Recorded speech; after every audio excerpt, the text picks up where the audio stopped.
quand je me suis interrogé, j'ai lu beaucoup, bien sûr, sur ce domaine, et j'ai été très déçu.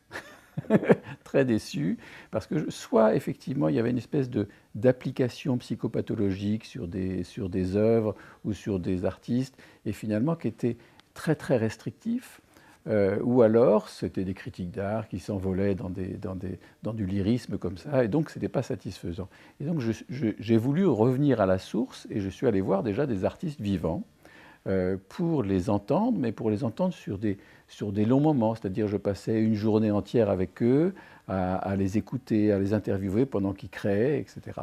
Et la première rencontre majeure, ça a été la rencontre de Gérard Garouste, un des grands peintres français, et qui, au décours de notre entretien sur une journée, a commencé à livrer euh, toute son histoire et l'histoire de sa maladie grave de type bipolarité, avec des accès majeurs, avec des hospitalisations sous contrainte.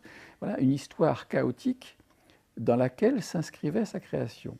Et il m'a permis, d'autres aussi, mais il m'a permis de comprendre progressivement comment se jouait soit cette neutralisation de la créativité dans des moments de folie.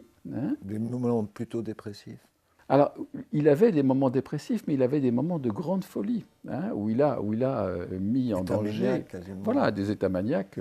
Et donc, dans ces situations-là, il n'y a plus de création. C'est-à-dire, le monde s'organise dans un processus délirant et hallucinatoire, et il n'y a pas de création possible.